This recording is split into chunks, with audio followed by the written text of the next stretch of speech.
audio jungle.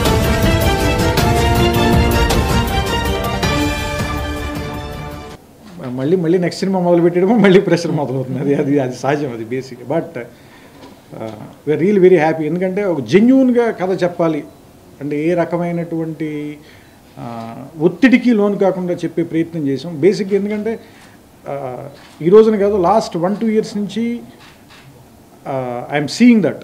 అంటే ప్రజల్లో కానీ, ప్రెస్లో కానీ, ఇండస్ట్రీలో కానీ మళ్ళీ మనం ఇది వరకు చెప్పినట్టుగా యాక్చువల్గా చాలా ఇంటర్వ్యూలో ఎన్టీఆర్ గారు కూడా చెప్పారు, 1950s 60s golden era of Telugu సినిమాలో మనం కథల్ని ఎలా నమ్మి చెప్పేవాళ్ళమో అది మనం మళ్ళీ మొదలుపెట్టాం. దాని తాలూకు ఎగ్జాంపుల్సే మనకి లాస్ట్ 1.5 yearలో 2 yearsలో చాలా సినిమాలు మనకి ఆడి ప్రూవ్ చేసే అందరూ.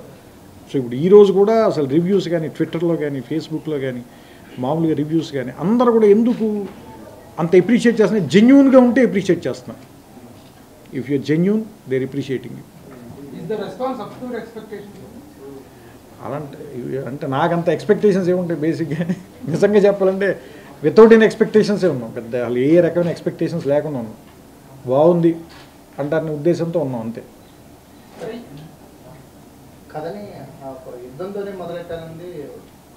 అది అంటే బేసిక్ ఐడియానే అది. ఆఫ్టర్ మ్యాథ్ ఎలా ఉంటుంది చూపిద్దాం అంటే బేసిక్గా ఎవరైనా కానీ యుద్ధం చివరిలో పెడతారు ఇప్పుడు, అది ఇంట్రెస్టింగ్గా ఉంటుందని.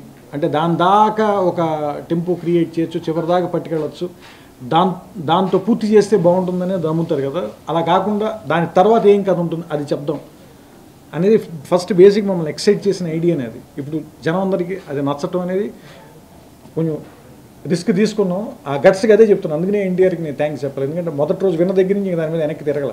లేదు ఇది బాగుంది. తర్వాత ఎన్ని రకాలుగా ఎవరు క్వశ్చన్ చేయడానికి ట్రై చేసినా, ఎవరు డౌట్ రేట్ చేయడానికి ట్రై చేసినా కానీ లేదా దాని మీదే నిలబడింది. లేదా ఈ క్రెడిట్ ఏమైనా ఇవ్వాలంటే నేను రామ్ లక్ష్మణ్ గారికి ఇవ్వాలి. ఇప్పుడు చాలామంది అదే చెప్తున్నారు, ఇంటర్వెల్ సీక్వెన్స్ చాలా బాగుంది, ఫస్ట్ 15 minutes ఉన్న సీక్వెన్స్ చాలా బాగుంది అండి. డిజైన్ చేయడంలో నేను, రామ్ లక్ష్మణ్ గారు, వినోద్ గారు అందరం కూర్చొని డిజైన్ చేసినా కానీ వాళ్ళ ఎగ్జిక్యూషన్ మాత్రం వేరే లెవెల్. వాళ్ళు నాకు తెలిసి వాళ్ళు స్థాయి దాటిపోయారు. కథని చెప్పటంలోనే ఉన్నారు. ఫైట్ తీయటం అనేది చాలా రోజులండి. వాళ్ళు ఒక సీన్ని డైరెక్ట్ చేస్తారు. They directing a scene. It's not actual you can say that వాళ్ళు ఒక ఫైట్ మాస్టర్లు కాదు. వాళ్ళ కథలో ఒక భాగాన్ని వాళ్ళు డైరెక్ట్ చేస్తారు. ఆ స్థాయికి వాళ్ళ మెచ్యూరిటీ లెవెల్ వచ్చేసింది. అది ఇప్పుడు కాదు, చాలా రోజులుగా అది ఉంది. అది టైమ్ అండ్ అగైన్ మళ్ళీ ప్రూవ్ చేస్తున్నారు.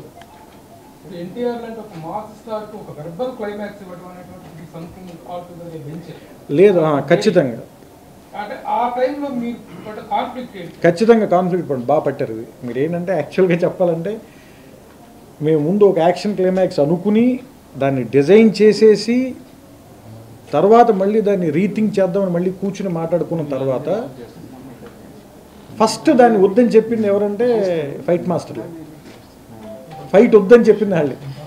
ఫైట్ వద్దు, ఇది ఫైట్ కంటే కూడా ఈ వెర్బల్గా వెళ్ళటమే దీనికి కరెక్ట్గా ఉంటుంది. దానికి కూడా వాళ్ళకి హెడ్స్ ఆఫ్ చెప్పాలి. దాదాపుగా ఒక సాయంత్రం ఒక 6:30కి ఎందుకు ఆ సిట్టింగ్ స్టార్ట్ చేసాం రామోజీ ఫిల్మ్ సిటీలో. అన్నీ రెడీ అయిపోయి అన్నీ రెడీగా పెట్టుకుని కూర్చున్న తర్వాత రాత్రి 2-2:30 అయింది. వాళ్ళందరూ నెక్స్ట్ డే షూటింగ్ కూడా లేకుండా కూర్చోబెట్టారు, శత్రుని వీళ్ళని అందరూ. ఎందుకంటే ఆ నెక్స్ట్ డే మధ్యాహ్నం దాకా నడిచింది అది. చివరికి లేదు వెర్బల్గానే వెళ్దాం లాక్ చేసి సార్. అంటే ఎవరు అడిగితే వాళ్ళని చూడడం న్యాచురల్గా ఉంటుంది కదా. అంటే ఇప్పుడు నన్ను కామన్ సెన్స్ లేకుండా చేయమని.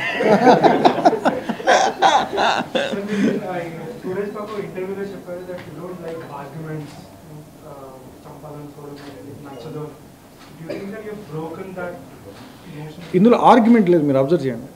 ఎందుకంటే ఆర్గ్యుమెంట్ రేజ్ చేసింది బసిరెడ్డి, బట్ హీరో ఆర్గ్యుమెంట్కి సక్కం బాగలేదు. ఎందుకంటే ఆర్గ్యుమెంట్లు మనుషుల అభిప్రాయాలు మారుస్తామని నేను అనుకోను, మనం ఆచరించటమే. అందుకనే హీరో అందులో ఇప్పుడు పీస్ సీన్కి అంత హై రావడానికి రీజన్ ఏంటంటే ఆయన సారీ చెప్పటమే. అంటే మనం బేసిక్గా ఒక తప్పు చేసి మనం దాన్ని సర్దటానికి ప్రయత్నిస్తాం కదా, మన ఈగోతోటి కానీ లేదంటే మనం తగ్గిపోకుండా ఉండటం కోసం కానీ ఏదో ఒక సర్ది, ఒకవేళ నేను తప్పు అయితే కనుక క్షమించండి, అందులో కూడా ఈగో ఉంది.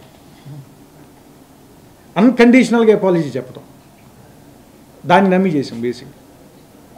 అంటే ఇప్పుడు ఆ క్యారెక్టర్ అనేటువంటిది క్షమాపణ చెప్పడం, చేతులు ఎత్తి నమస్కరించి క్షమాపణ చెప్పడం అనేటువంటిది it is something against to the norms of a star. ఆ పర్టికులర్ ఎపిసోడ్లో లేదు, నిజంగా చెప్పాలంటే అంత పెద్ద భయపడలా, అంత ఆలోచించలేదు కూడా. అది మాకు నచ్చింది అందరికీ. అంటే వినగానే మాట్లాడుకున్న వెంటనే ఫస్ట్ చెప్పిన వెంటనే హీరోకి నచ్చింది, ప్రొడ్యూసర్కి నచ్చింది, కెమెరామెన్కి నచ్చింది, ఫైట్ మాస్టర్కి నచ్చింది. అందరం ఒకే ఎక్సైట్మెంట్ ఫీల్ అయ్యాం. అందుకని పెద్ద ఎక్కువ కాన్ఫ్లిక్ట్ అలా. బహుశా ఎవరైనా క్వశ్చన్ చేస్తుంటే దానిపైన ఇలా చేయొచ్చా ఇలా చేయకూడదని క్వశ్చన్ చేస్తుంటే ఎందుకో తెలియదు. ఈ సినిమా మొదటి నుంచి కూడా స్టార్ ఇమేజ్ ఇలాంటివి ఎవరూ మాట్లాడుకోవాలి. ఇప్పుడు నవీన్ చంద్ర ఉన్నాడు, నేను ఒక 15 minutes క్యారెక్టర్ చెప్పాను అంతే. ఇలాగ ఒక బసిరెడ్డి అతని తాలూకు కొడుకు ఫాదర్ని ఫాలో అవుతాడు. ఇది కీ సీన్, బేసిక్గా సినిమాలో మీ కీ సీన్ ఇది. దీనికి బ్యాక్వర్డ్స్ మీరు ఆలోచించండి, మీరే ఆలోచించండి ఎలా చేస్తే బాగుంటుంది. దీనికి backwards you think about it. నేను ఒక 1 weekలో మళ్ళీ నేను వచ్చి మిమ్మల్ని కలుస్తాను సార్. సో 1 week తర్వాత అతనే ఓ గెటప్ అనుకున్నాడు, నాకు చూపించాడు, దానికి ఏవో చిన్న చిన్న కరెక్షన్స్ చేసాం, ఈ యాక్టెడ్. అందుకే వాళ్ళ ఎపిసోడ్ కూడా అంత అవును. అంటే నిజంగా చెప్పాలంటే వాళ్ళ కమిట్మెంట్ లెవెల్సే.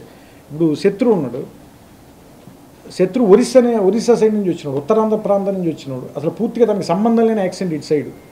ఆ పెంచల్ దాస్తో కూర్చొని మీకు ఎగ్జాక్ట్ పెంచల్ దాస్ గారు ఇచ్చిన కాంప్లిమెంటే గొప్ప కాంప్లిమెంట్. ఎందుకంటే పెంచల్ దాస్ గారికి చాలా చేదస్తాం డైలెక్ట్ విషయంలో. ఎవరినైనా కూడా ఆయన వెనకాల విసిగేసుకున్నాడు, కెమెరా వెనకాల నా పక్కన కూర్చొని, లేదు స్వామి అది కరెక్ట్గా లేదు, అది ఏంది స్వామి అది, మళ్ళీ ఇంకో టేక్ ఆయన కోసం, మళ్ళీ ఇంకొక టేక్. అట్లాంటి ఆయన ఎవరు మన శత్రుని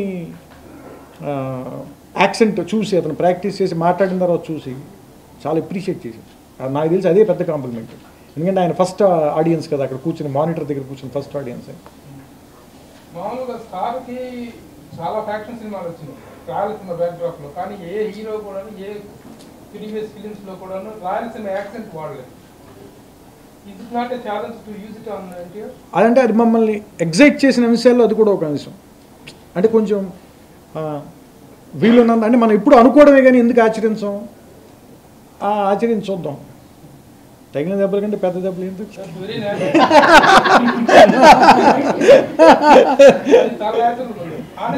అవును, అది ఆ అప్రోచ్ మాత్రం అదే ట్రై చేసాం. కామెంట్ చేయండి. ఎప్పటికప్పుడు మా వీడియోస్ చూడాలంటే సబ్స్క్రైబ్ చేసుకోండి.